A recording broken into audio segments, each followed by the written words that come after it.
bloodstream. One day, this nation will rise up, live out the true meaning of its creed. We hold these truths to be self-evident, that all men are created equal. Black Man Thinkin. Freedom is never more than one generation away from extinction. We didn't pass it on to our children in the bloodstream. The only way they can inherit the freedom we have known is if we fight for it, protect it, defend it, and then hand it to them with the well-taught lessons of how they in their lifetime must do the same. Black Man Thinkin. Anytime you throw your weight behind a political party that controls 2/3 of the government, and that party can't keep the promise that it made to you during election time, and you are dumb enough to walk around continuing to identify yourself with that party, you're not only a chump, but you're a traitor to your race. Black Man Thinkin. If we lose freedom here, there's no place to escape to. This is the last stand on earth. And this idea that government is beholden to the people, that it has no other source of power except the sovereign people, is still the newest and the most unique idea in all the long history of man's relation to man. Whether we believe in our capacity for self-government or whether we abandon the American Revolution and confess that a little intellectual elite in a far distant capital can plan our lives for us better than we can plan them ourselves.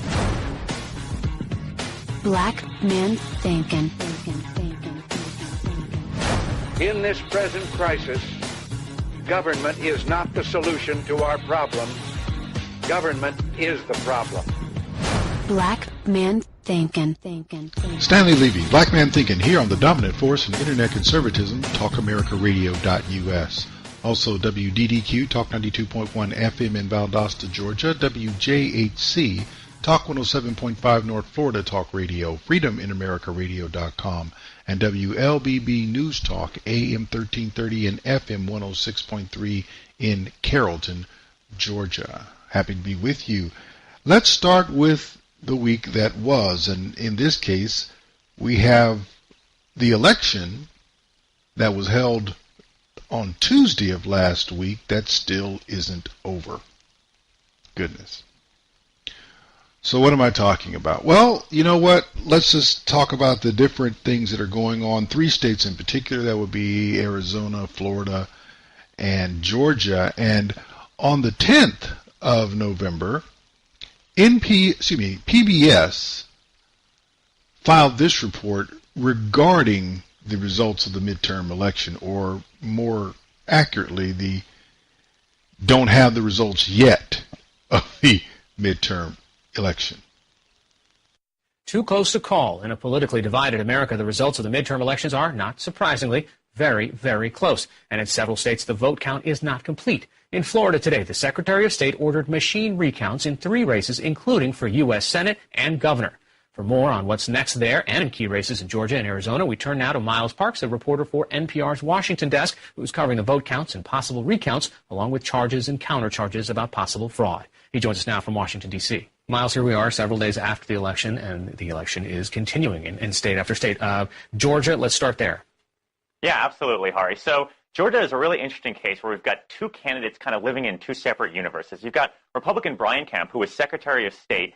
He has resigned his post as Secretary of State and has basically begun a celebration tour, talking as if he has won this election, whereas Democrat Stacey Abrams has not yet conceded. The Associated Press has yet to call this race, and votes are still coming in. Basically, Brian Kemp is saying that the vote margin is much too large to possibly trigger this automatic recount or an automatic runoff election, whereas the Abrams campaign is saying provisional ballots are still being counted. Some absentee ballots in some parts of the states are still coming in, and they want to wait for all the votes to come in before they concede. They're even saying that they're already buying TV ads in preparation for a runoff election, even though that seems a little premature at this point. How far away from that threshold is the vote count in Georgia? At this point, it was about 63,000. Brian Kemp's lead on Stacey Abrams was about 63,000. But Stacey Abrams doesn't need to make up that and take up the lead. All she needs to do, what her campaign says, is about 26,000 votes would put it into the place where a recount would be triggered, and 26,000 votes would trigger a runoff election, whereas 24,000 votes, netting 24,000 votes, would trigger a recount. All right. Let's talk about Arizona, a hotly contested race there. Yeah, absolutely. And this is a place that hundreds of thousands of votes still have yet to be counted. But Democrat Kyrsten Sinema has taken over a slight lead over Republican Martha McSally. What's really interesting here is you're not seeing this contest turn into a super partisan battle yet. The governor who was just elected on Tuesday came out with a statement and said basically we want to let this process continue. We want democracy to work as it should. We want all the votes to be counted before we name a winner. And there's been no talk of funny business on either side. They're just letting these votes come in. A lot of votes in Arizona are vote by mail ballots, so they take a lot longer to count than traditional day of voting. All right, and finally, Florida. Multiple races. This is almost a flashback to 2000. Recount, lawyers, countersuits. Yeah, absolutely. We're seeing 3 statewide races at this point going to a recount, which is really interesting. This is the first statewide recount for statewide office in Florida's history.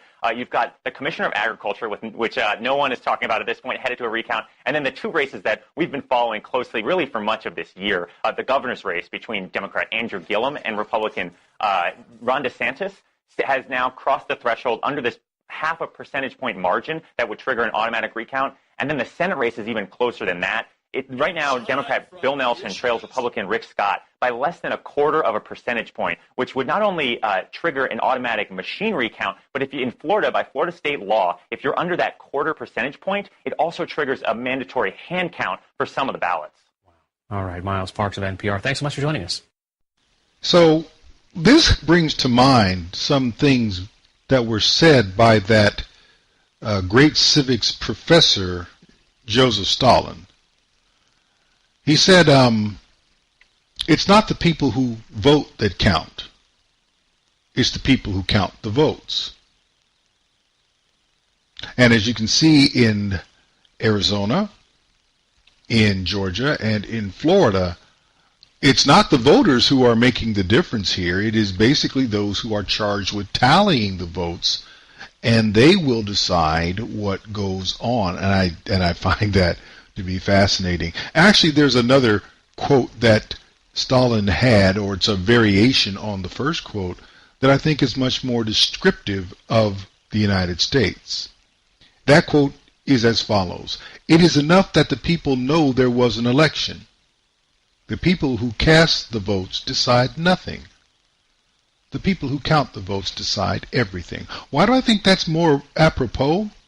Because the United States has been sleepwalking through voter fraud since at least the 1960 general election that elected John F. Kennedy. There was palpable proof of voter fraud in both Illinois, in the Chicago area, and Texas, where Lyndon Johnson was from. And Richard Nixon, some would say to his credit, I'm not so sure, decided it was not worth the potential disruption to the country to bring it to the fore and to challenge the election results, so he allowed it to go by, and of course he was elected 8 years later. But this is nothing new. And Americans have been buying into this thing. Well, you know what? Just it's okay. We'll deal with it. So the American people know that voter fraud is intrinsically linked with the Democrat Party. They know this. If I were to hazard a guess and said of all the convictions for voter fraud and election fraud that were to come up in the United States in the past half century,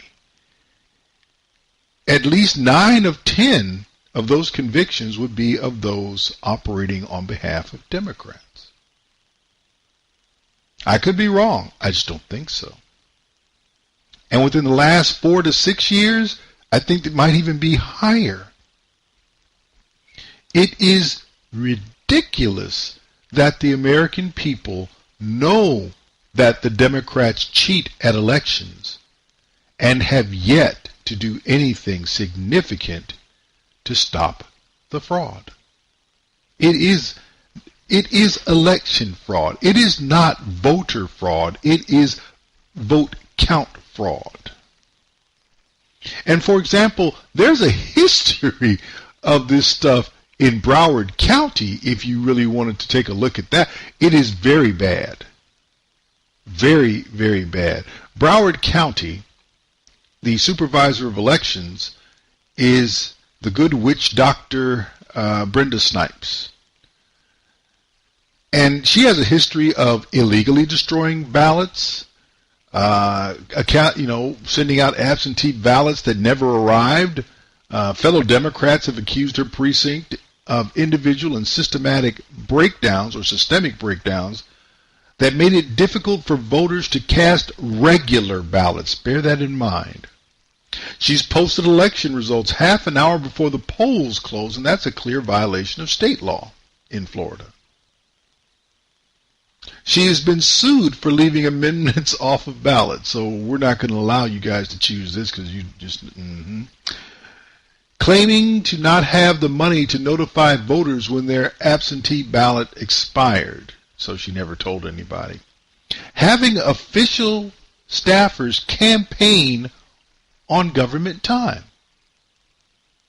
Accusations of ballot stuffing, voters receiving ballots with duplicate pages, slow results, and piles of ballots that cropped up way after Election Day, opening ballots in private, breaking Florida law. You can't do that. You're supposed to open. How can you have a process that is transparent and open when the election officials go into a private room and start opening ballots and counting? It doesn't work that way, but it does with her. This goes back for a while. She became the supervisor of elections in 2003, and to her credit, she's been elected in 2004, 2008, 2012, 2016. She is the choice of the people of Broward County, which basically means Broward County is corrupt, because everyone knows how corrupt she is. Oh, by the way, she's actually admitted in court. In court. Jeez, this is interesting. Back in 2017, she admitted in court that non-citizens were voting in her county. She's the supervisor of elections. Snipes, this is the Florida Sun-Sentinel newspaper reported this on July 31st of 2017, that Snipes acknowledged the processes her office has been using aren't perfect and that some non-citizens and felons have voted despite not being eligible, especially right before major elections when groups are actively registering new voters. Oh, also in this county, Broward County is where the big school shooting happened. I believe it was it Valentine's Day of this year? Well, the guy who committed that shooting, who's in jail, the county of Broward went into jail and made sure he was registered to vote. So you get to kill people, and wow. Okay. This is this woman. This is the same woman who basically sent everyone to bed with, I believe it was 634,000 votes coming in the county, and woke up the next morning or 2 mornings later with 717,000 votes that needed to be counted. Where those other 83,000 votes come from? A lot of them were mail-in ballots. The mail-in ballots in Broward County, Florida, are 5 pages. So somehow between the close of the election and the weekend following the election, Broward County found 400,000 pages of ballot material submitted ostensibly. You get the picture. It's worse in a certain way in Arizona, because in that state 3 out of 4 ballots cast are absentee ballots. Only 1 in 4 actually show up at a polling place on election day. Well, this is not bad. People have things. Don't get me wrong. If you are deployed in the military, or if you're a first responder or something like that and something's going on, I'm all for that. I mean, those people, if what you're doing compels you to not be available to vote at your place of polling on election day, no issue. I don't have an issue there. But that's not what we're talking about anymore. 3 of 4, let me help you out. The entire state of Arizona is not deployed to Afghanistan or somewhere in the Middle East or Syria. They're not. They just have made it so. Understand this. There is a reason why the Democrats pushed for all these variations that go against simply showing up on Election Day. Because absentee ballots, mail-in ballots, all these other things create stashes and caches of ballots that only need to be counted if needed. That's what's happening when the vote tally closes one way and we've called the election, and then we're like, well, I know you called the election, but you know, we got to reach into the bag here and pull out what we haven't really told you about and see if we're comfortable with the result. And the first question is, well, you know, how many votes do we need? Okay. You don't think this happens? Seriously? Come on now. These folks are dirty as sin. In Georgia, you have more ballots showing up in certain counties than there are eligible voters. How does that happen? How do you determine? And in the case, going back to Broward County, they did the nice mix-in. They mixed in ballots that they knew were illegal with other ballots that were legal, and now there's no way to discern which one is which. And this stuff goes on in different places. Texas had a situation so bad they had to throw out a mayor's election. A mayoral election in Texas was thrown out because of voter fraud. The American people are now starting to wake up. I don't think they're awake yet. I'm going to be honest, because if you were awake, you would have stopped this a while ago. If you were awake, you would be demanding, you know what? Let's turn the clock back to when we knew what was going on, and let's not count anything that looks, smells like funny business, especially from people who have a known history, especially from people like Susan Boucher of Palm Beach County in Florida, who basically told the court, I know you ordered me to do something, but I ain't really going to try to be doing all that. She defied a court order. So did the good witch doctor Brenda Snipes as well. At some point, the people who cast the votes need to make the determination that they will decide who serves, even if it means that they count the votes themselves, because the people to whom they've turned that job over are bending the electorate over a chair. They're just taking advantage of you. They are ignoring your will as an electorate body and putting in whomever pleases them because they can. One of the reasons they can is because what Joseph Stalin said of his people is actually true of the American people. It is enough that the people know that there was an election, and then we just go off and say everything's good. Because the people who cast the votes decide nothing. The people who count the votes decide everything. There is a reason why the founders did not make the federal government of the United States a democracy. You're finding out why. This is the same type of stuff that you would see, North Korea, where they are, bottom line, if you live in North Korea and you don't vote, you got a problem. If you live in North Korea and you vote and you don't vote for the ruling party, you have a bigger problem. And they count those votes very carefully. And they track and they know exactly. This is the interesting thing. How is it that they know who votes in North Korea, but we don't know who votes here? I guarantee you there aren't that many Iranians voting in North Korea, but we have a supervisor of elections testifying in court or admitting in court that those who have no business participating in our elections do. And you've done nothing. You've not demanded legislation. You've not demanded oversight. You've not demanded an overhaul. You've not put anything in place to protect your vote. You don't care about your vote.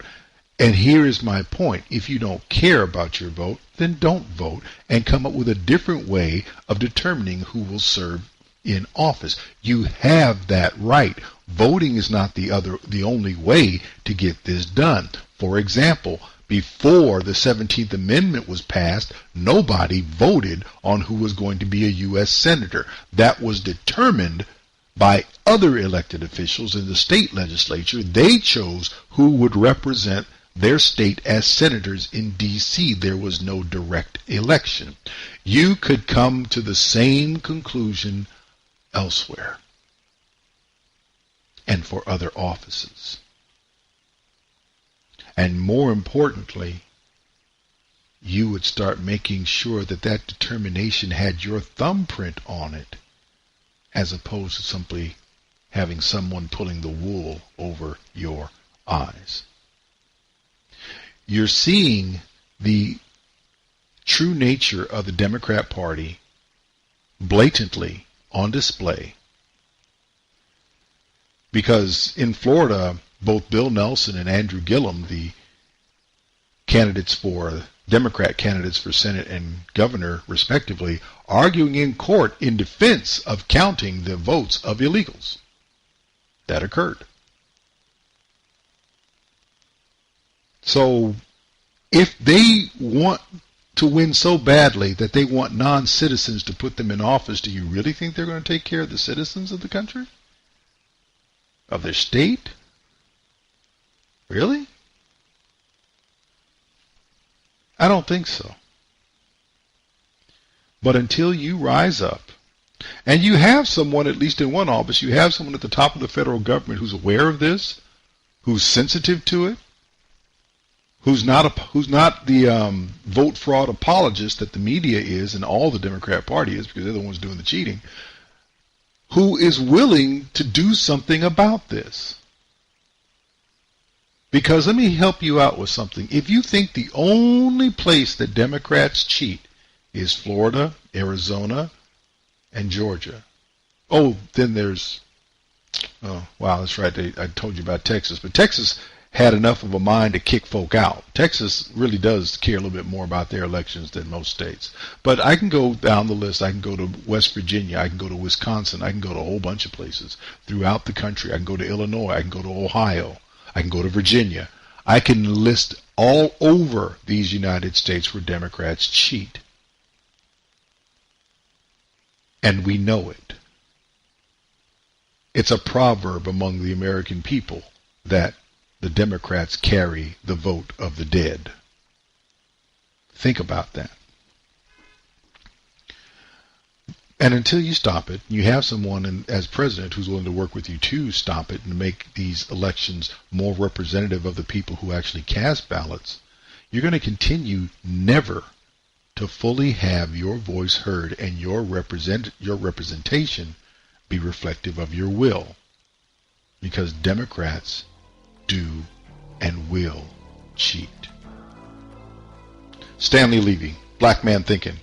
We'll be back right after this.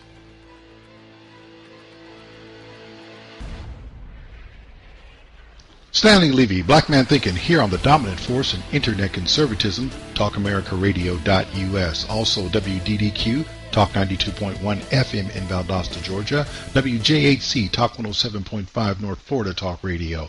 FreedomInAmericaRadio.com. And WLBB News Talk, AM 1330 and FM 106.3 in Carrollton, Georgia.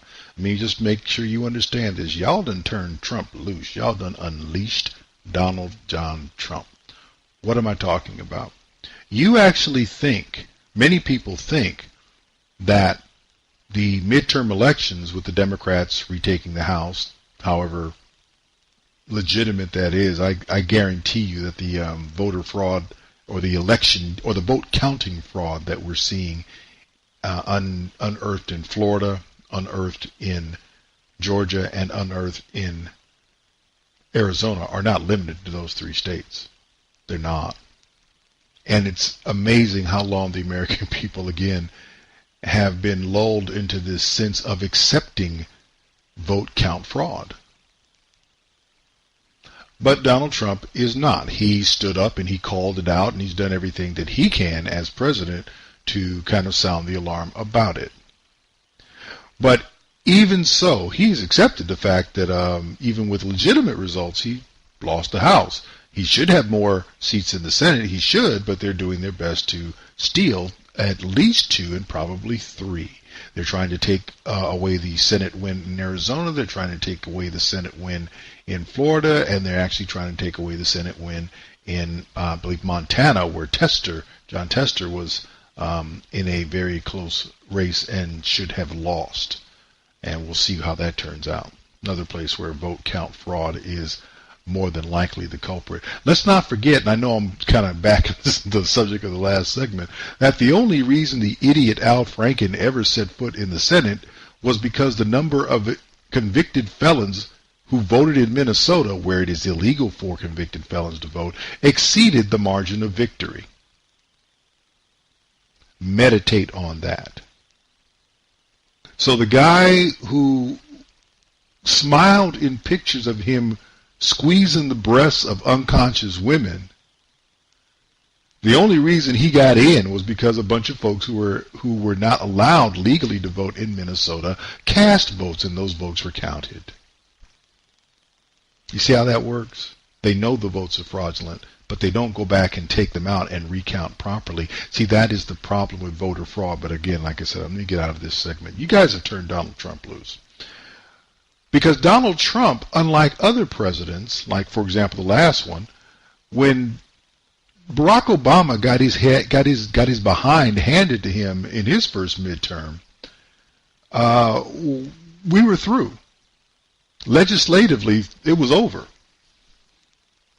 There was not any major legislation that was even debated or voted on, to be honest with you, that I can recall after the 2010 midterms, when the American people said, we have had enough of this, and they sent adult supervision to Washington, D.C.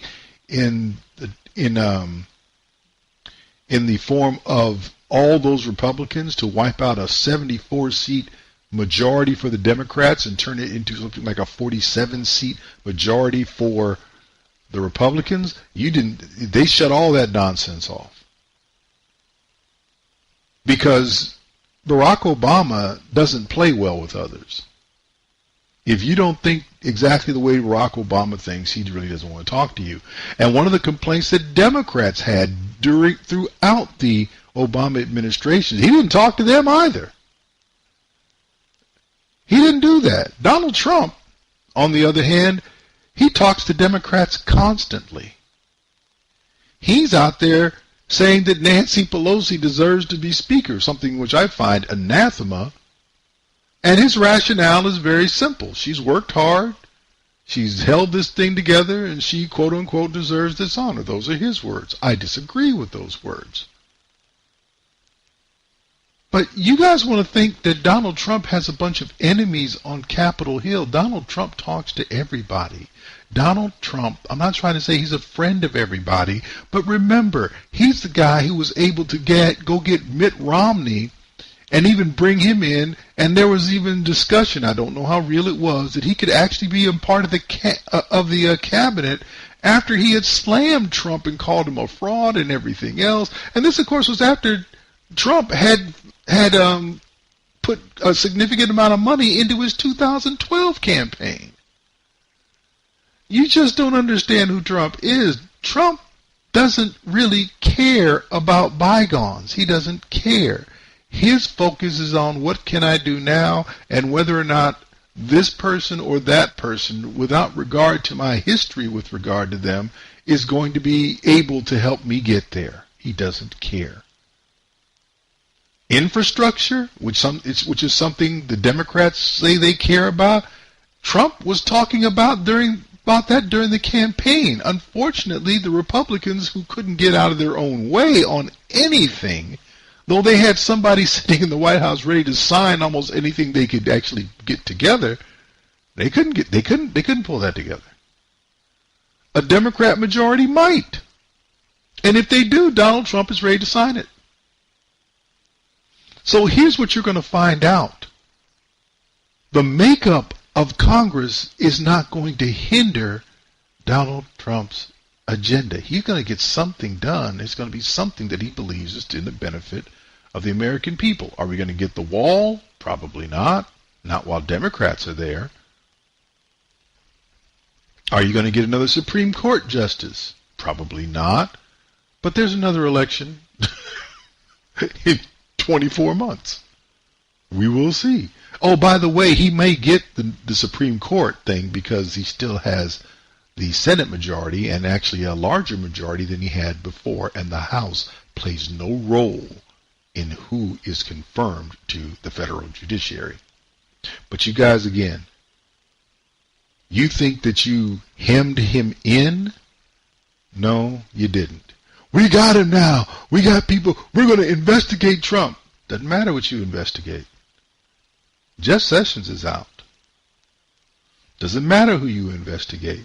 The guy who replaced him hasn't recused himself from a thing, and therefore Rod Rosenstein, who strangely gave Robert Mueller so wide a berth that you cannot really compare what he is investigating to what he was chartered to investigate, well, those days are done. He's not in charge of anything. And Mueller is going to have to wrap it up because, let's face it, the only reason Mueller went on as long as he did was to try to keep this thing going long enough to reach the midterms. Well, that's getting ready to go away. Now we've put people in place. While they've been doing this, you've actually cleaned out the top echelon of the FBI. You thought you were going to take out Trump, but you took out the top echelon of the FBI. Comey's gone. McCabe is gone. Other agents who were instrumental in trying to disrupt the campaign or the early administration of Donald Trump, they're gone. You went after Trump and it bit you. Mueller has been investigating for a year and a half, more than a year and a half. And what does he have? Well, he's got a bunch of indictments. Does he have anything showing corruption? Does he show, collusion, not corruption, collusion? Nothing.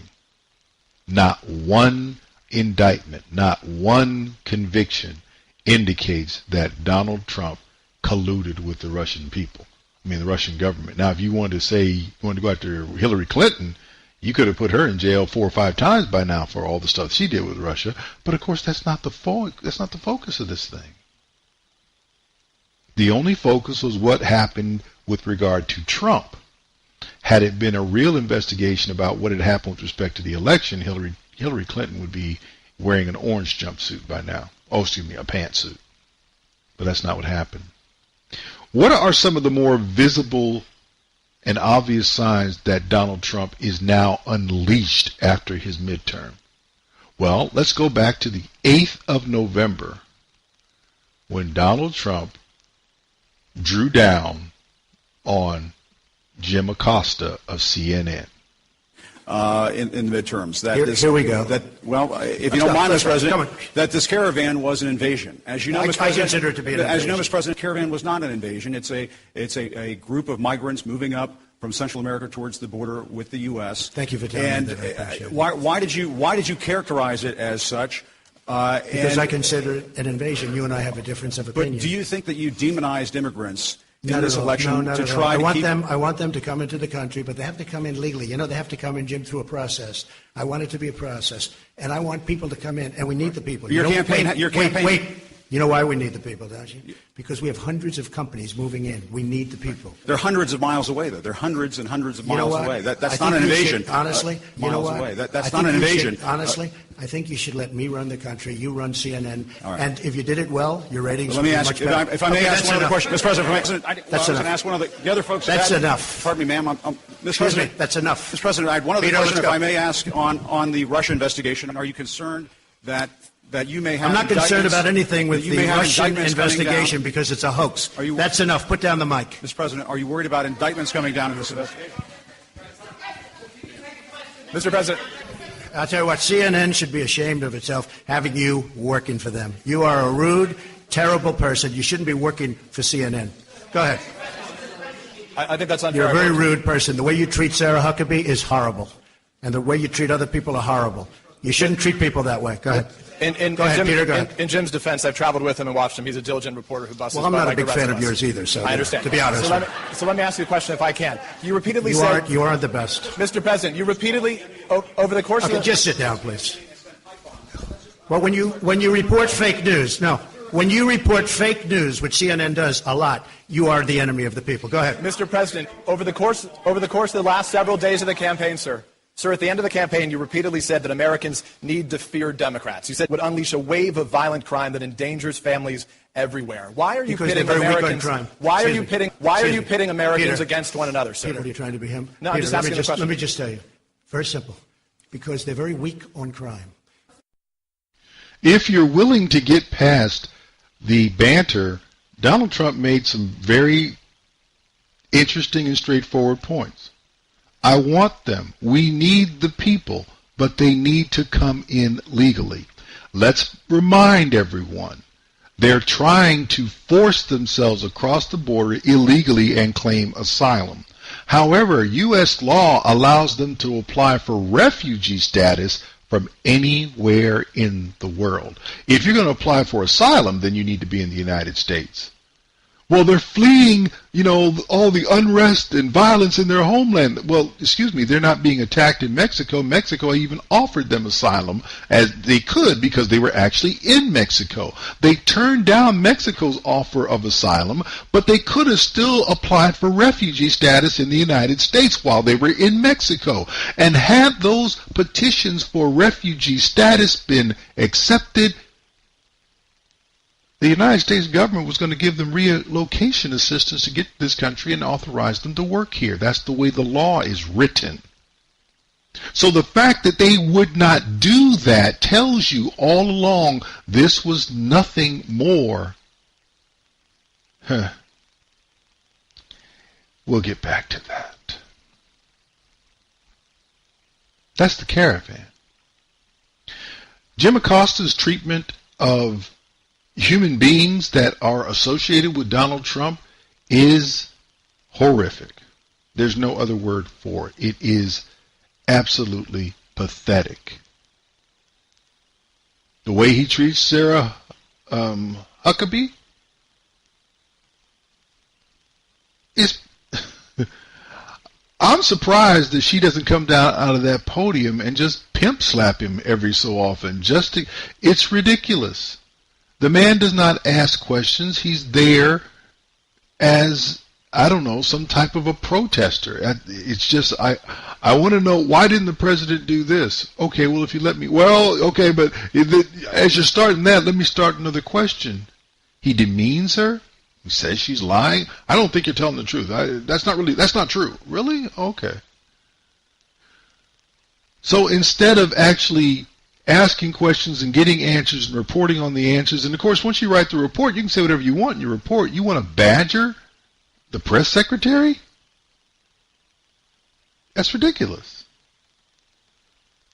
Not to mention, not truthful. Prior to this election, though, Donald Trump was a little bit more measured and tolerant, if you would, of Jim Acosta, but those gloves have clearly come off. As you know, Jim Acosta has had his White House credentials pulled. He cannot come into the White House. He's still traveling as part of the White House press corps. He's in Paris now with the president. He simply cannot enter the White House. Are you picking it up? And Donald Trump said, you know what? There might be some others that we throw out. It's just amazing. Because this is one thing that I have noticed about Donald Trump, and I think everybody else in America notices about Donald Trump. It's actually one of his endearing traits. Don't come for him and expect him to simply take it. I do not know why people have it in their minds. They have somehow forgotten that Donald Trump is a New Yorker. And they don't play that foolishness. They don't play the you hit me and then you go run and hide and I'm not going to say anything about it. Later for that foolishness, not going to happen. You come for Trump, he's coming for you. What was that line from the Untouchables that Sean Connery had? You know, they put one of your guys in the hospital, you put one of theirs in the morgue. That is the way Donald Trump approaches things. Don't come for Trump and have him not come back at you. Don't think he's going to let it go. He never does. An example? Well, on Friday, he was on his way out to go to Paris. The press caught him, and he held a small session with them, and Michelle Obama's book came up. Michelle Obama, sir, what do you say to Michelle Obama who says she will never forgive you for your birther comments in the past? Oh, Michelle Obama said that. I haven't seen it. I guess she wrote a book. She got paid a lot of money to write a book. And they always insist that you come up with controversial. Well, I'll give you a little controversy back. I'll never forgive him for what he did to our United States military. By not funding it properly, it was depleted. Everything was old and tired. And I came in and I had to fix it. And I'm in the process of spending tremendous amounts of money. So I'll never forgive him for what he did to our military. I'll never forgive him for what he did in many other ways, which I'll talk to you about in the future. What he did, because she talked about safety. What he did to our military made this country very unsafe for you and you and you. The guy is gold.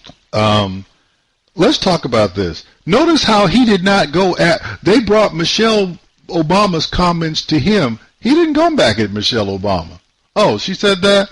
Oh, she must have wrote a book.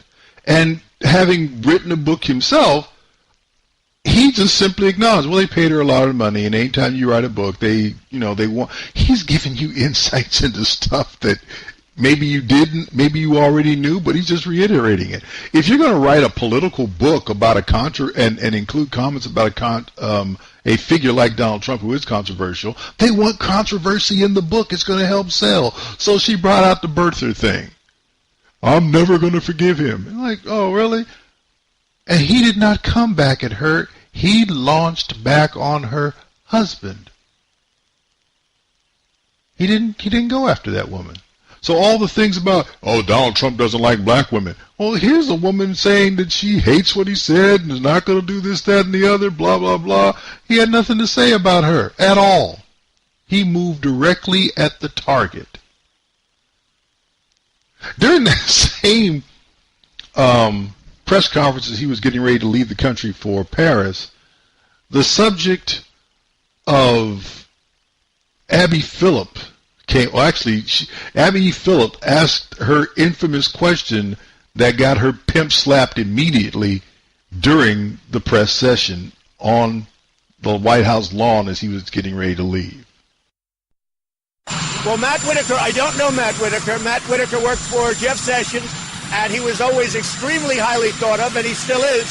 But I didn't know Matt Whitaker. Do you expect Matt Whitaker to be involved in the Russia probe? Do you want him to... That's up to him. Do you want him to rein in Robert Mueller? What a stupid question that is. What a stupid question. But I watch you a lot. You ask a lot of stupid questions. I think Jim Acosta is a very unprofessional man. I think he does this with everybody. He gets paid to do that. You know, he gets paid to burst in. He's a very unprofessional guy. Whether it was me or Ronald Reagan or anybody else, he would have done the same thing. Look, I don't think he's a smart person, but he's got a loud voice. And here, wait, David, do you mind if I answer the question? And as far as I'm concerned, I haven't made that decision, but it could be others also. When you're in the White House, this is a very sacred place to me. This is a very special place. You have to treat the White House with respect. You have to treat the presidency with respect. If you've ever seen him dealing with Sarah Huckabee Sanders, it's a disgrace. And he does it for, the reason. The same thing with April Ryan. I watch her get up. I mean, you talk about somebody that's a loser. She doesn't know what the hell she's doing. Wow. So, Abby Phillip was dismissed right there in front of the press corps. Your questions are stupid. Oh, this question is stupid, and you ask a lot of stupid questions. Let me go back and tell you that Jim Acosta is professional. Oh, while we're at it, April Ryan's a loser. Because April Ryan comes after Trump all the time. Don't come after Trump. And now, guess what? He doesn't have to try. He didn't have to worry about protecting Republicans anymore. He's already delivered for Republicans in the Senate. And the Republicans lost the House because they really they did not help him fulfill the promises that he was getting done on his own without him. He has no checks anymore. And now the Attorney General, who recused himself from the Russia probe and let that get out of hand, he's gone. And now that's going to start to wind down. Donald Trump has been unleashed. If you didn't like him before, you're really going to dislike him now. If you thought you liked him before, you're going to like him even more. Because if you actually listen to what Trump says, there's a lot more going on than what the press would have you know. Remember what he said about the Democrats during that exchange with Acosta? They're weak on crime. How can you say that? Excuse me. If the Democrats were strong on crime, and the Democrats control almost every urban area with a majority black population, please explain to me why blacks are still, though 13% of the population, 52% of murder victims, if they were not soft on crime. Why is it, if they are not soft on crime, that 13% of the population is responsible for about 27 to 28% of all violent crime, which includes homicides, if they were not soft on crime? If they cared about black people, if they cared about the American people, then they would have put the resources in law enforcement and elsewhere to shut down the crime, not just incarcerate the people who were perpetrating. They would have shut it down, but they didn't, because they don't want to, because they really don't think blacks are that important, which is why they've moved on to the Hispanic population. And Donald Trump doesn't mind the Hispanics either. He's delivered for them as well. You guys are going to figure this out. These next 2 years are going to be interesting. And then we'll see whether or not the Republicans can get their act together, remember who they're not, which is basically Democrat light, and come back and take a place of governance in the House and even maybe extend their lead in the Senate even more to really get the country back on track to the point where we don't have to worry about Democrat interference for a while. Stanley Levy, Black Man Thinkin'. We'll be back right after this.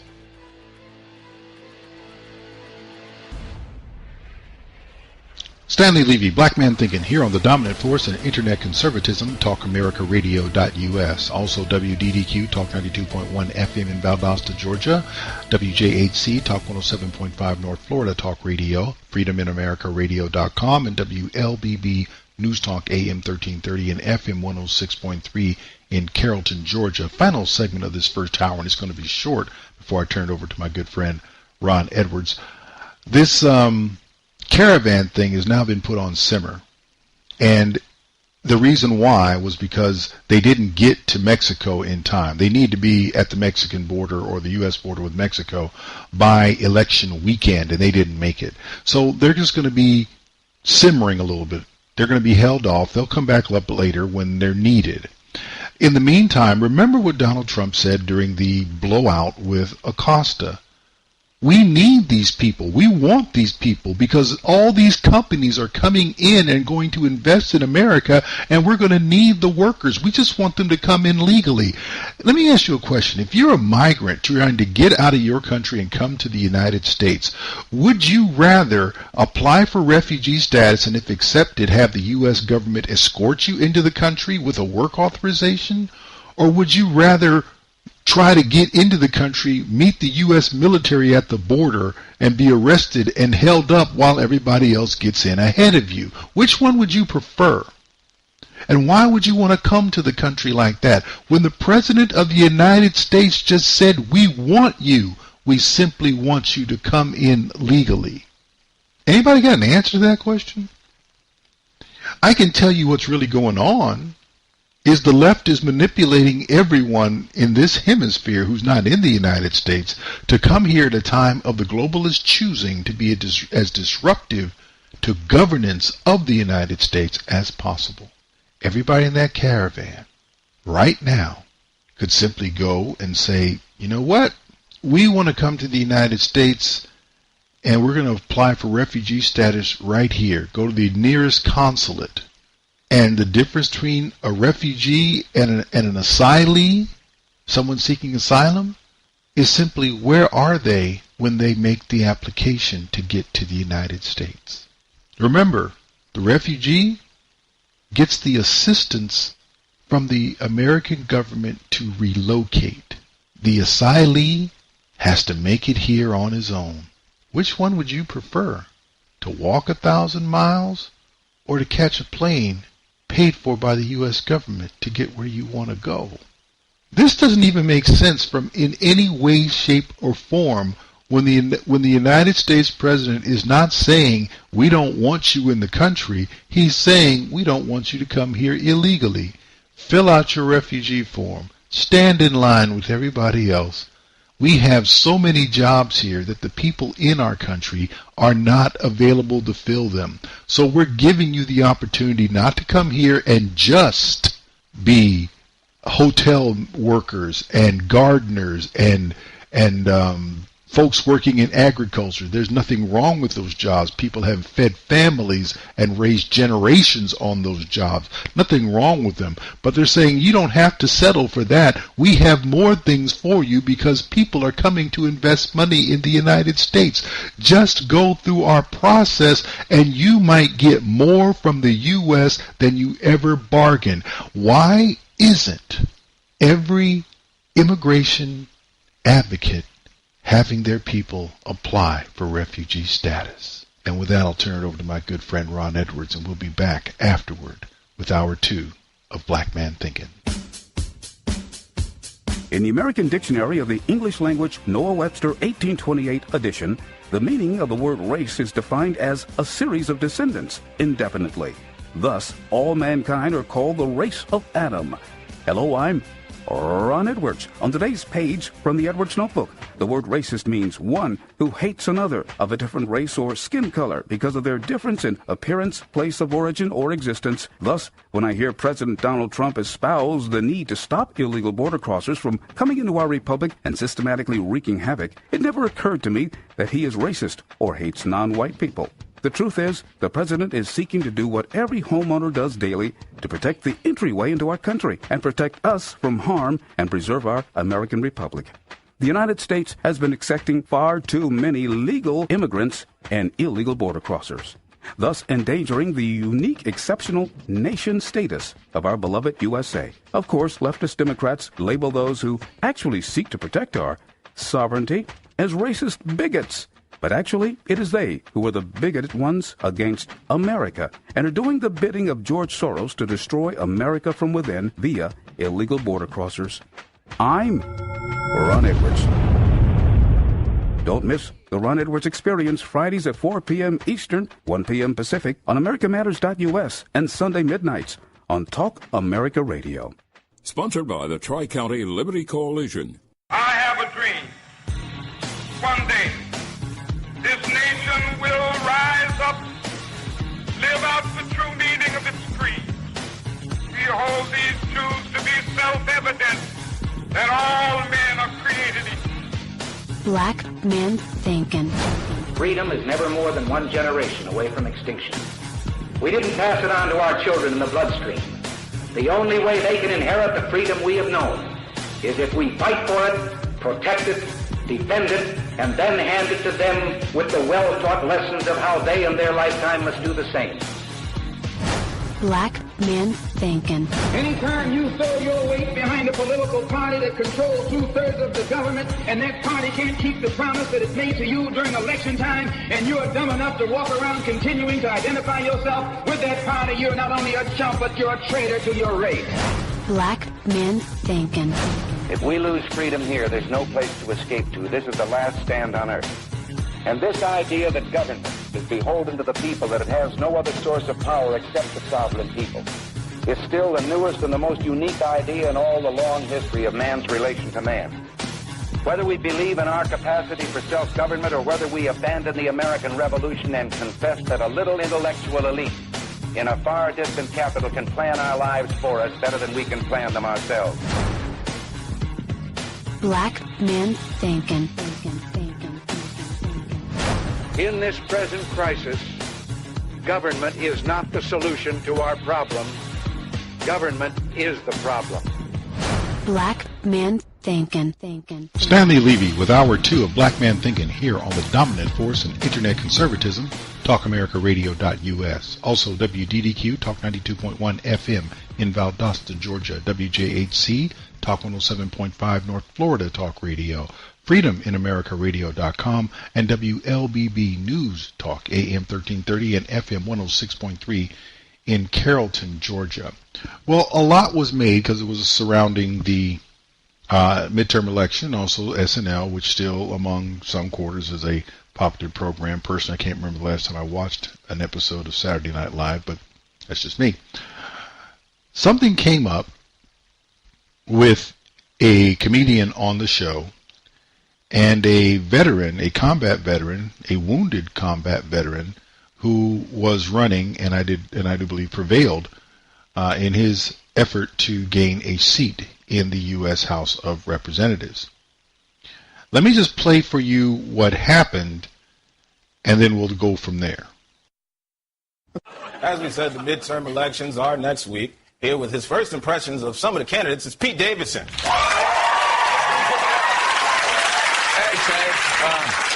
So the midterm elections are obviously a huge deal. And after I had to move back in with my mom, I started paying attention to that. She's loving it. And I realized there are some really gross people running for office this year. So here are my first impressions. This guy's fun. Rick Scott from Florida. He looks like someone tried to whittle Bruce Willis out of a penis.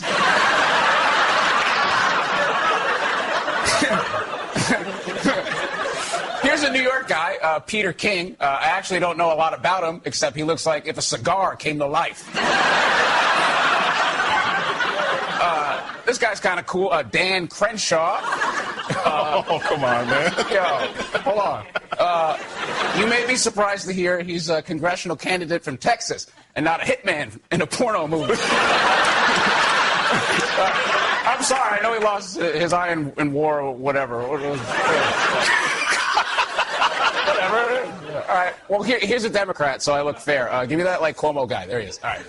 Yeah, Cuomo. He looks like a guy that's sleeping with your mom, but stays overnight and eats breakfast with you in his boxers. And then he asks you how the baseball's going, and you say, you don't play baseball. And he goes, oh, queer. That's very specific. That's just the vibe I'm getting. I see. Here's someone who really gives me the creeps. Indiana congressional candidate and Mike Pence's brother, Greg Pence. This is a picture of him watching the episode of This Is Us where Jack dies.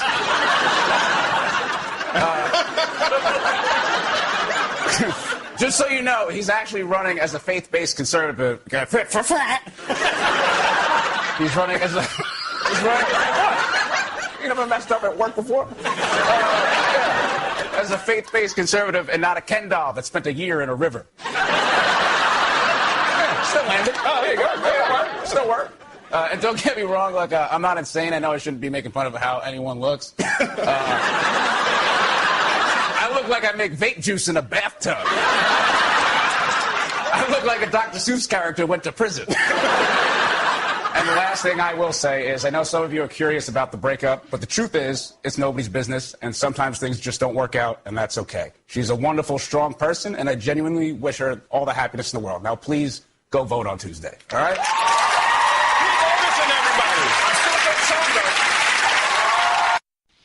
Interestingly, Mr. Davidson took one Democrat to task, and that was Andrew Cuomo, out of a list of 4 or 5 people that of whom he spoke. And his comments about Dan Crenshaw, who had been wounded in Afghanistan, who actually lost an eye and had his sight damaged in his remaining eye, those comments were unnecessary and cruel, given the context of what we're talking about. Don't get me wrong. I enjoyed actually listening to some of the jokes there. Some of them actually made me chuckle. But nothing about what he said about Dan Crenshaw got any emotion or any reaction from me other than, are you kidding? Now, what's really bugging me is the response, not only to what Pete Davidson did, and that was back on, I guess, the Saturday before the election, but also the reaction to the grace that was shown him by Dan Crenshaw. Now, part of the reaction spread to SNL castmates. Keenan, I can't remember Keenan's last name, he showed up on the Today, I think it was the Today program, the day before the election, which was a day or so after the episode of Saturday Night Live, and he was asked about the comments that Pete Davidson had made during the weekend update. I do want to ask you, though, but over the weekend, as you know, your castmate, Pete Davidson, he's caught a fair amount of flack for the comment that he made. You're kidding. What happened? Yeah, I think you probably heard. Not aware. He's running for Congress down in Texas, and he lost an eye in Afghanistan, one of 3 tours. And Pete did? No. Pete did. No. Pete was joking about Dan Crenshaw. He's caught a lot of flack. No, did the joke cross the line? It seems it. Yeah, it definitely seems it. I mean, my father's a veteran, Vietnam, and I personally would never necessarily go there, but it's tough when you're fishing for jokes. Like, that's how stand-ups feel. Like, there's no real filters out there in the world when they're trying to go for a great joke or whatever. And, we try to respect that. But at the same time, when you miss the mark, you're offending people. So you have to kind of, like, really be a little more aware, in my opinion. You know what I'm saying? And he missed that's all I can say on that. Yeah, he definitely missed the mark. And I think he was more so commenting on the fact that the joke maybe didn't land as hard as he wanted to, as opposed to being like, I don't care about veterans. You know what I mean? I think Pete's a very humble dude. He's got a big heart. I don't think he goes out to offend people. You know what I mean? But, stand-ups are very, like, they're the ones that help us laugh through the most awful things in the first place. So they're always fishing in weird places. And that was an unfortunate outcome. All right. It's a good movie, by the way. Thank you. Back to the Grinch? Yeah. Oh, sure. Yeah, absolutely. Lighten it on up. Yeah, thank you. Can you answer his question again as Bricklebaum? When you're looking for a good joke. Here is what I want you to get from that. Keenan, still can't remember the guy's last name. They even said it in the clip. I still can't remember. Understood that even though as a comedian, as a stand-up comedian, you go looking in odd places trying to find funny material, but it never crossed his mind to do that to a combat veteran. Didn't cross his mind. And I'm sure that he has the same struggles as any other stand-up comedian would, looking for material, trying to find some place where he can say. But in the mind of that gentleman, there are some boundaries that you don't cross. He said, well, there's no filters. Well, he says there's no filters, but he then said that was a filter for him. I wouldn't do that. And you could say, well, that's because his father, he had some personal thing. And, I can go along with that because my father is a combat veteran. or was a combat veteran. Lost him a few years back. But at the same time, I actually served. The idea that I would make a joke about anyone who had going into service for this country and had suffered physical harm, had suffered loss of a body part. How does that even cross your mind if you're an American in your thinking?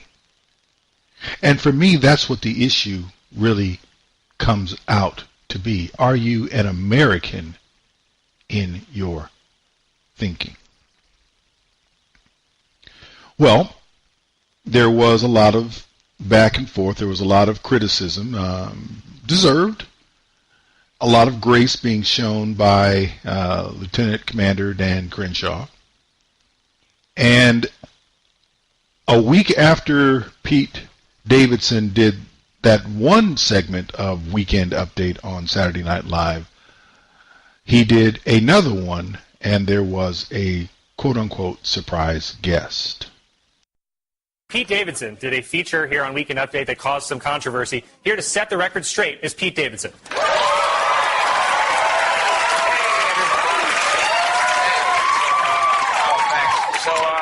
And what I'm sure was a huge shock for people who know me, I made a poor choice last week. I did. I made a joke about Lieutenant Commander Dan Crenshaw. Dan Crenshaw, and on behalf of the show and myself, I apologize. My poor mom. Can you imagine being my mom? Can you imagine being my mom? That must suck. Can you imagine being Pete Davidson's mom? It can't be easy when everyone's mad at your son and roommate. No, but I mean this from the bottom of my heart. It was a poor choice of words. The man is a war hero, and he deserves all the respect in the world. And if any good came of this, maybe it was that for one day, the left and the right finally came together to agree on something. That I'm a dick.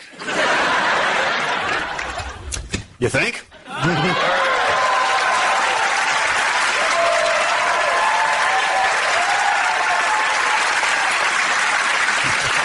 Lieutenant Commander Dan Crenshaw, everyone, thank you so much for coming. Thanks for making a Republican look good. You gotta stop saying that, man. You've been saying it all day. Please. Look, I just wanted to say, for people that don't know, the reason you're wearing an eye patch right now is that you lost your eye to an IED in Afghanistan during your third combat tour. And I'm sorry. Thank you, Pete. I appreciate you saying that. So we good? We're good. Apology accepted. Just keep breathing. It sounds like my phone's ringing. You gonna answer that?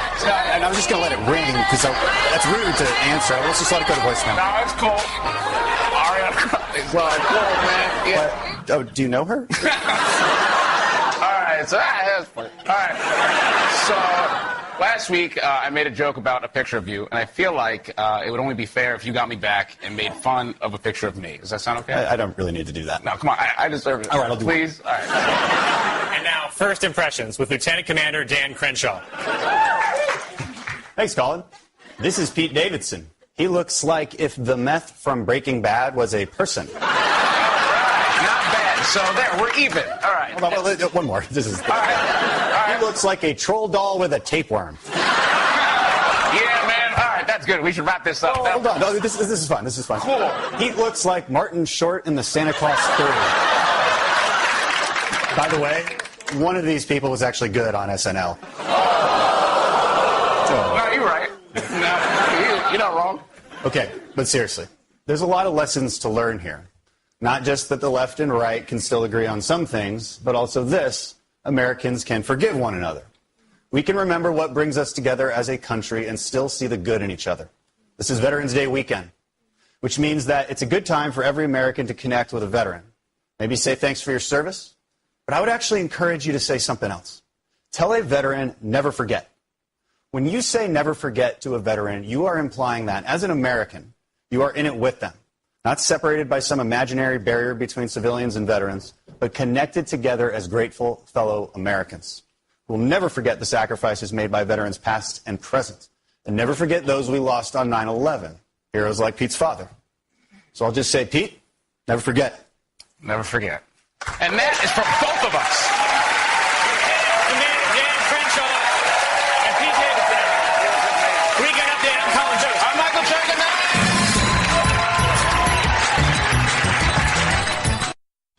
I'm going to say something that's going to cut against the grain. I don't believe that Saturday Night Live in general and Pete Davidson in particular worked hard enough for that apology. It was as if Dan Crenshaw was out there offering the forgiveness up to him, and Pete Davidson was really not necessarily, I'm not saying he wasn't paying a price. I mean, you know what? He's getting criticized in the media and on social media, etc., so on. For those who don't know the story about Pete Davidson, he recently broke up. He was engaged to Ariana Grande. For those who don't know who that is, she's an anti-American leftist entertainer who was, I think, last seen notably being ogled by Bill Clinton at Aretha Franklin's funeral. Yeah, that girl, the one who was singing, and he was looking at her like she was, like she was barbecue, and he was the dog at the picnic who usually gets table scraps. I don't know. It was pathetic. His girlfriend, or his former fiancée, has been blatantly anti-American. And she's unapologetic. Pete Davidson's comments were blatantly anti-American. There are some things and there are some people that are off limits, because if you step there, you're basically disregarding the country and you are saying something improper, inappropriate, and inexcusable about the fabric of the country. That's exactly what Pete Davidson did. There's no apology for that. You're not apologizing to Dan Crenshaw. Dan Crenshaw, to his credit, again, was gracious. He accepted it all. You know what? I don't need an apology. Everything's good. I'll go on Saturday Night Live and I'll all make good, make nice. Here's the issue with that. That is not what an American should be saving his grace to show toward another American. That's not.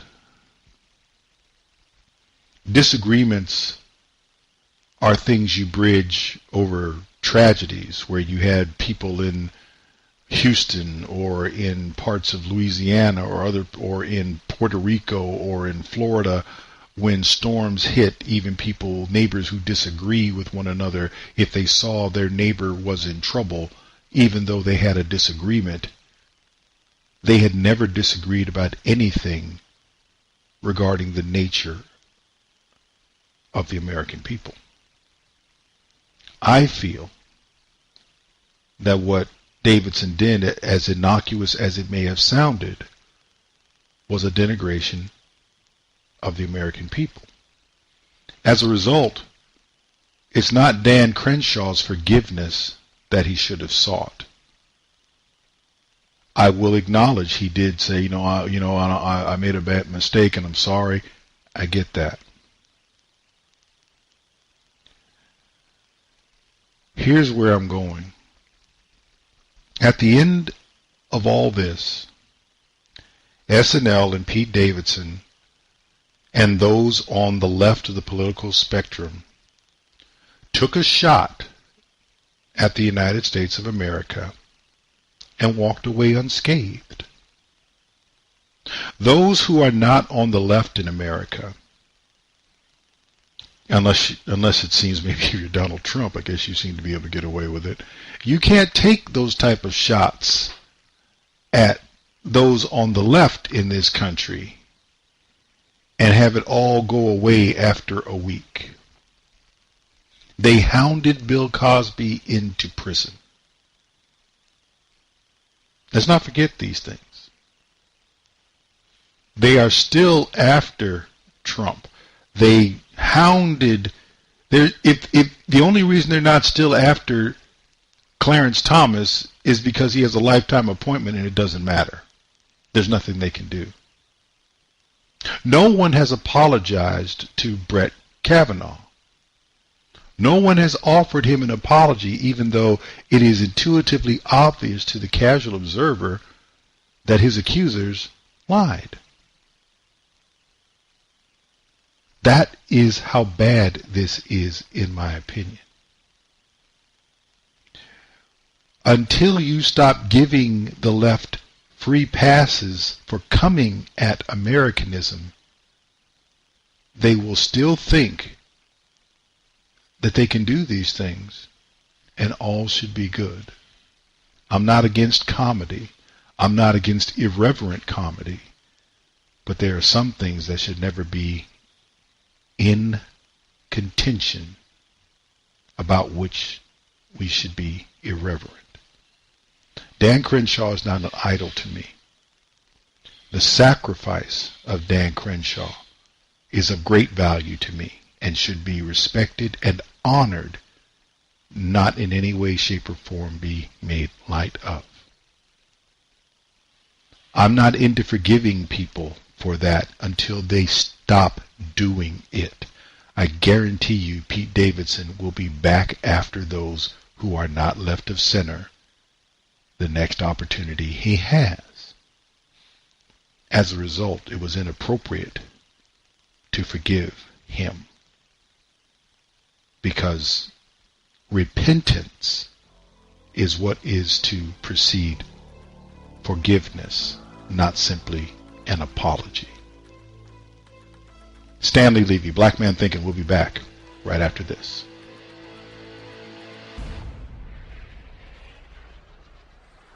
Stanley Levy, Black Man Thinkin' here on the dominant force in internet conservatism, TalkAmericaRadio.us. Also WDDQ, Talk 92.1 FM in Valdosta, Georgia. WJHC, Talk 107.5 North Florida Talk Radio. Freedom in AmericaRadio.com. And WLBB, News Talk, AM 1330 and FM 106.3 in Carrollton, Georgia. So, much is being made of President Trump's trip to France this Memorial Day weekend, or Veterans Day weekend, forgive me, this Veterans Day weekend, or Armistice Day, as it is more properly called and should still be known. There was the trip that he, to a funeral or to a cemetery that he did not make, ostensibly because the weather was bad, and almost every press outlet and half of the internet has been going crazy finding images of one president or another who went to see some dead folks in bad weather. Like, okay, whatever. It's been kind of amusing because anybody who knows Donald Trump really is not concerned about certain things if he's pursuing his interests. He's also been very sensitive to remembering things that are of importance to veterans. I mean, has he been perfect? No. I don't expect that he would be. I don't expect that any president would be. I would be surprised if any president was. I think the closest one to being almost perfect in attendance and in pitch on anything involving veterans and war and memorials was probably Ronald Reagan in my lifetime. He was the best. Not to mention he was greatly admired and respected by the U.S. military. The rest of them in my lifetime, not so much.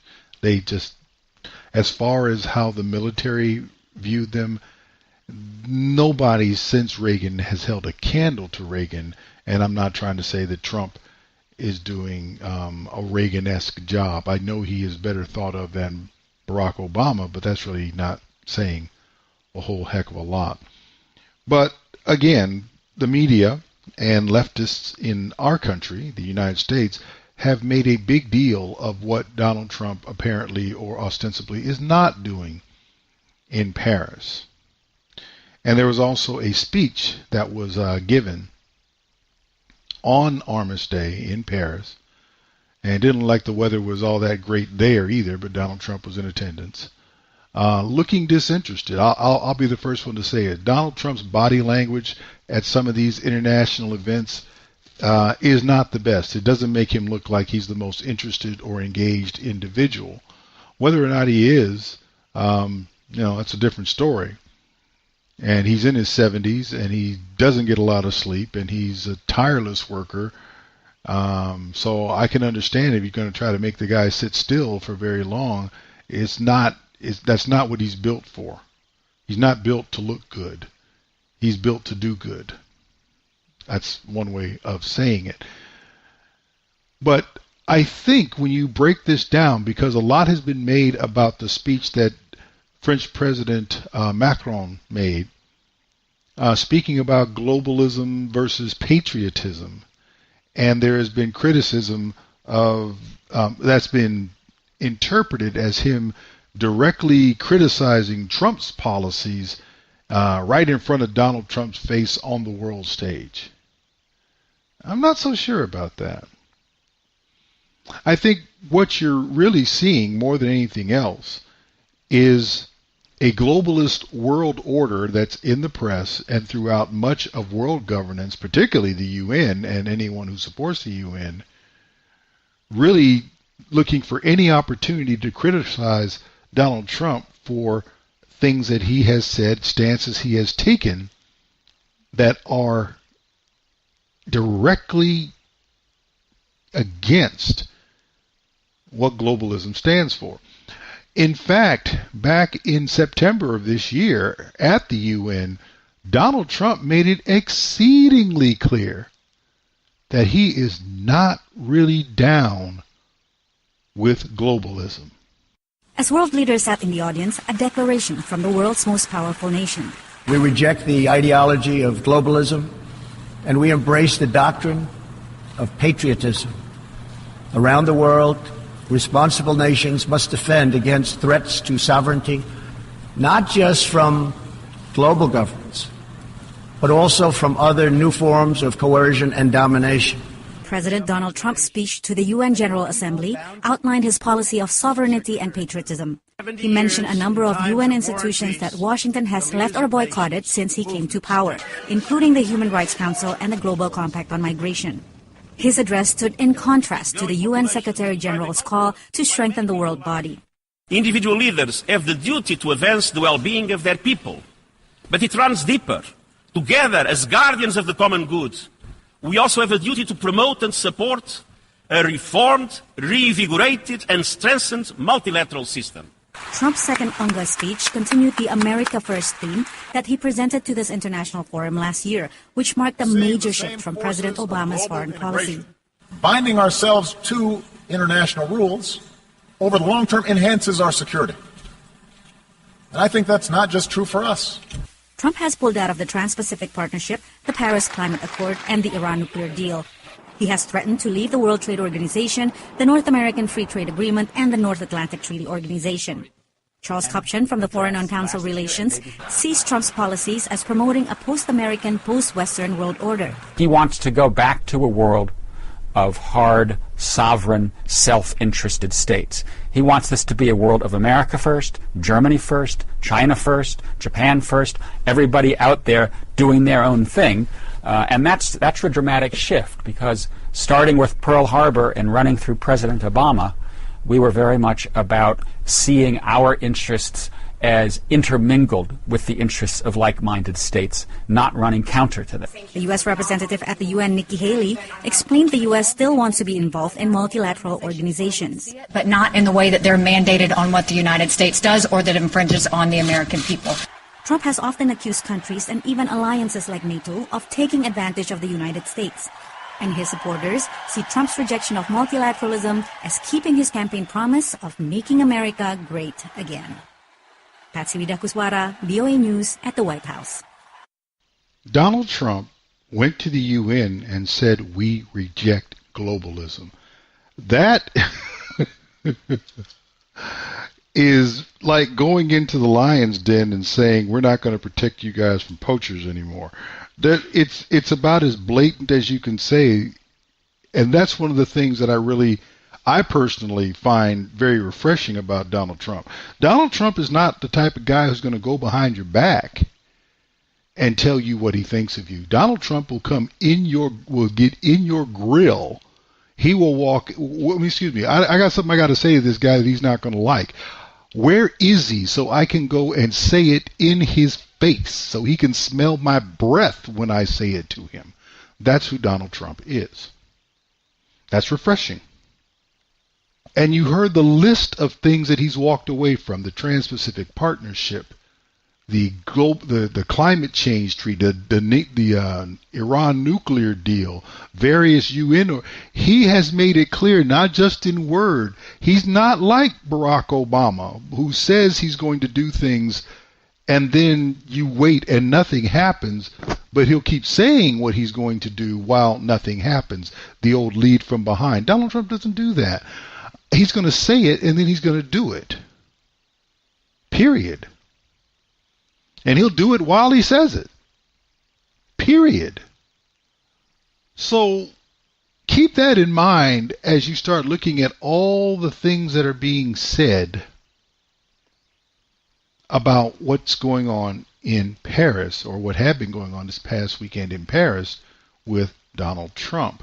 Also, the day before the gathering of all the world leaders to commemorate Armistice Day, or the end of World War I, the BBC published a video of Donald Trump and French President Macron together speaking to the press.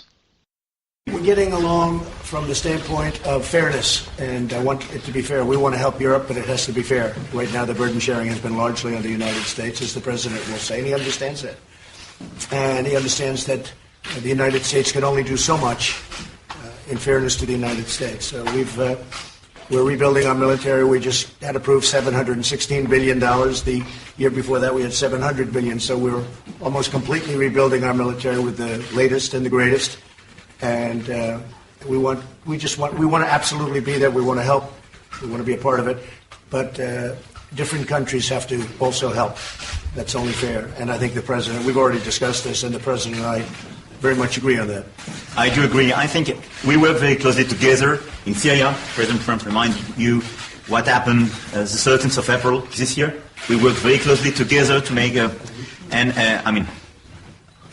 superb operation against chemical weapons used there. And we work very closely together in Middle East, in Africa, and so on. But it's unfair to have the European security today being assured just by the United States, and we need a much better burden sharing. That's why I do believe that we need more European capacities, more European defense, in order to take this part of the burden. When President Trump has to protect or to defend one of the states of the United States, he doesn't ask France or Germany or another government of Europe to finance it. So that's why I do believe that we need more investment. It's exactly what we do in France. It's the first increase in terms of budget for defense for the coming years. We will reach 2%. But that's why I do believe that we need more European defense in this framework. Thank you. The first three words from President Macron's mouth was, "I do agree," after Trump had said what he had to say. This is about fairness. And he also acknowledged that France not only should do more, but wants to do more in terms of taking care of itself, which is exactly what nationalism does, which is exactly contrary to globalism. Globalism would say we have one world military, but we actually don't need it because everybody is on the same side. We're all kumbaya. I don't even know why we have guns, because we're all one world. We're all about everybody's interests, and since we're all about everybody's interests, why would we attack one another? Because we're all, France just went out and said that it agrees with the United States position regarding military preparedness, that it should not expect the United States to defend France and other European countries any more than the United States expects Europe to come to its aid if it has to defend one of the 50 United States. See, the interesting thing when he made that statement, the French president understands the construction of the United States much better than many Americans do. These are 50 separate political entities in the United States that make up one nation. It is not a monolith. Nevertheless, the idea is, of course, criticize President Trump at every opportunity. Therefore, when you hear the words that were excerpted from President Macron's speech on the 11th of November, I'll give you one. Patriotism is the exact opposite of nationalism. Nationalism is a betrayal of patriotism. In saying our interests first, whatever happens to the others, you erase the most precious thing a nation can have, that which makes it live, that which causes it to be great, and that which is most important, its moral values. People are taking that as a direct rebuke of Trump. Here's another excerpt. I know the old demons are resurging, ready to finish off their work of chaos and death. New ideologies manipulate religions, push a contagious obscurantism. Sometimes history threatens to retake its tragic course and threaten our heritage of peace that we believed had definitely been settled with our ancestors' blood. That is a direct shot at Donald Trump, or is that at Marine Le Pen, who is a French nationalist politician? What old demon is there in the United States that has a negative effect for France? As a matter of fact, it was the United States that liberated France in both world wars. I'm sorry, there is no American nationalism that's a problem. The French are worried about French nationalism. It's pretty cut and dried when you think about it. But when you're out to find anything you can to criticize a president that you dislike, you will even find the words of an ally intended for his local audience to try to find some way to criticize the president you dislike. That's what the press is doing. That's what the left is doing. French President Macron was standing in Paris, speaking in French, on a world stage, but to the French people. He had already agreed with Trump about what needed to happen for France to take greater responsibility for French defense and greater military spending. So the moral values he's talking about have nothing to do with Donald Trump or the United States.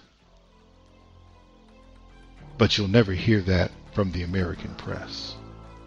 Stanley Levy, Black Man Thinkin'. We'll be back right after this.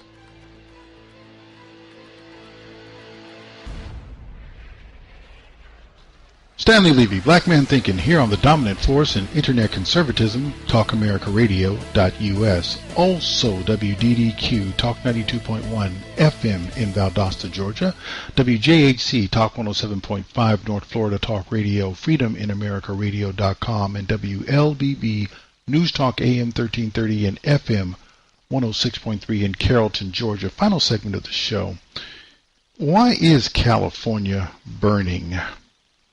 And before I get to that, I want to go back to something in the last segment because of all the criticism the president has been receiving with respect to not being in attendance at the memorial when others went there in the rain.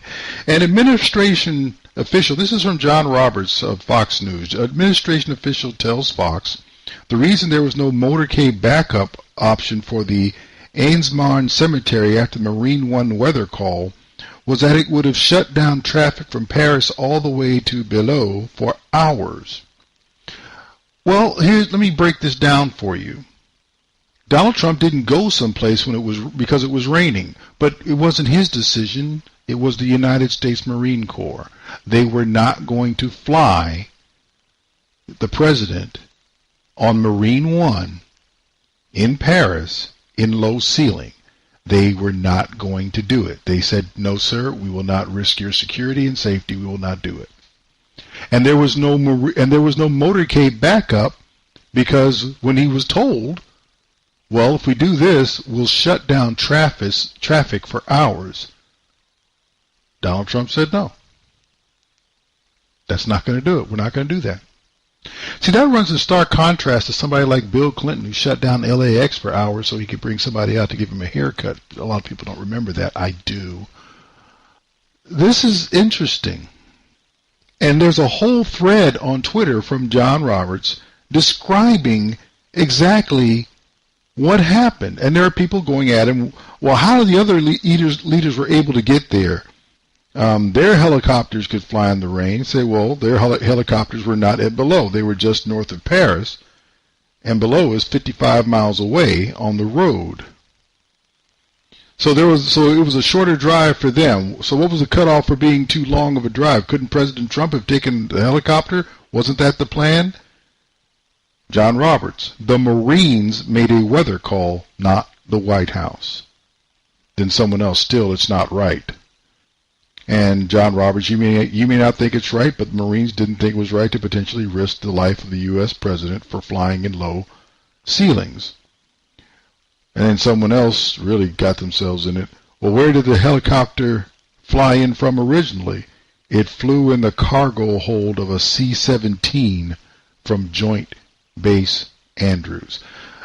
Guys, all right, so long story short, Donald Trump didn't show up where you wanted him to so you could criticize him because the Marine Corps said we're not going to risk the life of the U.S. president. He didn't make the call, the Marines did. He could have overridden him. Why would he do that? He could have driven. Why would he do that and shut down traffic all throughout Paris? Okay. Now on to the California wildfires, which are actually within driving distance of where I am. They are not affecting me in any way, but they are devastating fires that are having a tremendous impact on the lives and property of many people. And that's unfortunate. Donald Trump tweeted out that this is ridiculous that these things are happening. And, well, Watch It News captured the little spat there in this regard. According to Reuters, 2 wildfires burned out of control on Saturday in northern and southern California, having already killed at least 9 people and forced hundreds of thousands to flee their homes. 9 people were found dead in and around the Northern California town of Paradise, where more than 6,700 homes and businesses were burned down by the Camp Fire. Earlier on Saturday, President Donald Trump tweeted that gross mismanagement of forests was to blame for the 2 unchecked wildfires.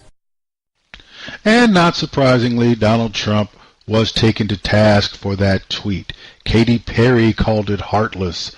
Unionized firefighters in California said it was ill-informed and insulting and demoralizing and, you know, the normal things. Of course, California and Donald Trump, or the federal government right now under Donald Trump, and the government of California under Governor Moonbeam don't see eye to eye on very much. They don't. And I'm not the one trying to go through that. I'm just saying I live out here and I get to see it, and it's like, wow. USA Today reported regarding this on his tweet, there is no reason for these massive, deadly, and costly forest fires in California except that forest management is so poor. Billions of dollars are given each year with so many lives lost, all because of gross mismanagement of the forest. Remedy now, speaking to the government of California, or no more Fed payments. And, of course, everybody just went berserk. He doesn't know what he's talking about. This is uninformed. There's no evidence. There's no evidence. Wow. The Daily Caller actually produced something that resembles evidence. But this is back from February of this year. Not November, but February of this year. A California Independent Oversight Committee is recommending that the state revamp its forest management strategies in order to prevent massive fires like those that plagued the state in 2017. Hello? Gee, Donald Trump was right. The Little Hoover Commission released a report that found a more proactive approach to forest management, like using practices such as thinning and controlled burns, could lessen the impact of wildfires on the environment and the budget. A century of mismanaging Sierra Nevada forests has brought an unprecedented environmental catastrophe that impacts all Californians, and with it, a rare opportunity for transformational culture change in forest management practices. Currently, forest management in California is largely non-existent aside from reacting to disasters such as wildfires. The lack of active management and suppression of natural managing factors like wildfires has caused a forest ecosystem that is in fact markedly less natural than centuries ago, when the human imprint in California was much smaller. Guys, Donald Trump is right. California has been involved in gross mismanagement. The type of things you do when you live in an area where forest fires can occur and do occur on a regular basis, you're not going to stop the fires from occurring, but you can impact how much damage they do. You clear away, you thin out, you take away the fuel. You do that you do that with your own small fire before a large fire that you cannot control uses it to get to buildings, structures, and people that matter to you. This is not that hard. But this is yet another time when Donald Trump was correct. For those who want to know, the name of the report was released by the Little Hoover Commission. I'm just letting you know. And again, this story came out from the Daily Caller back in February. It is the Little Hoover Commission report. You can find it on the internet at lhc.ca.gov. Cites Little Hoover, lhcca.gov files reports 242, report 242.pdf. And that's what it's called, Fire on the Mountain, Rethinking Forest Management in the Sierra Nevada, report number 242 from February of 2018. That's this year. 9 months before this fire broke out, these two fires broke out, the Little Hoover Commission was telling the state of California that you have been mismanaging the forests in the Sierra Nevada. You have been mismanaging the forests in California. And what you should be doing is thinning trees. What you should be doing is controlled burns. What you should be doing is removing fuel that need not be there, that serves no agricultural purpose, that serves no economic purpose, that is not needed. Get it out of the way so that when a fire comes, when it's looking for some fuel, when it's looking for something to burn, it won't find that, and you have a better chance of keeping these fires more controlled. Now remember, Donald Trump didn't blame the start of the fires on poor forest management. Fires are going to come.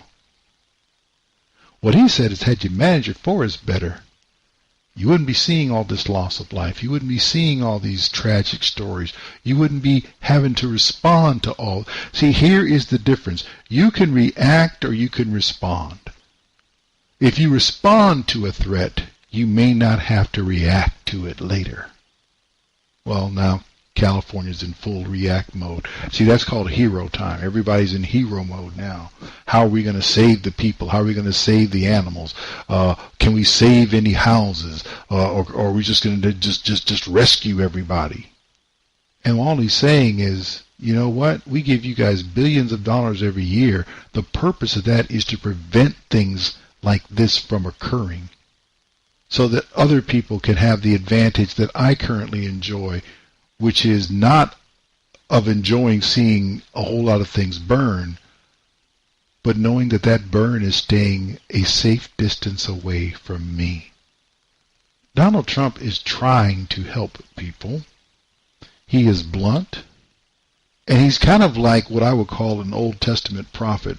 For those of you who are biblically oriented in any way, when the people of Israel were in trouble and they cried out to God, God sent them a prophet. And the first thing the prophet did was tell them about all the sin that they had caused, that they had done, that got them into the situation that they were in.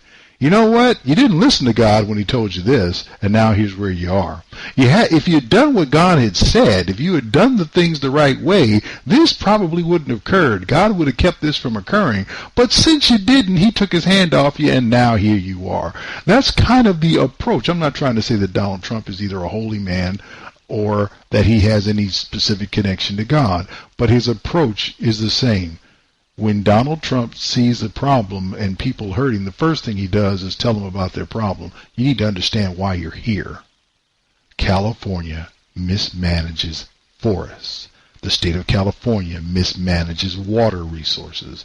And now the state of California is watching things burn. And it's terrible. But it was avoidable. But Democrats run the state of California. And that's our show. May God bless and God keep you. It's time for you to recognize, with all the mismanagement of forests, with all the election cheating, with all the random criticism that is contrived and improper of people who don't agree with globalism, including the current president, you need to recognize that you're in a fight. And you need to be less forgiving of people who are ideological enemies until they have been ideologically conquered. At least ideologically conquered. Where everyone who has American citizenship does not have an American thought process. The only way to deal with them is to confront them with an American thought process. Do it with resolve. Do it with grace, do it with mercy, but do it. Until next week, when I hope to speak with you again, do take care. You've been listening to Black Man Thinkin' with your host, Stan Levy. Join Stan midnight to 2 a.m. That's late Monday night into early Tuesday morning. And find him on the web at Black Man Thinkin' without the G. That's blackmanthinkin.com.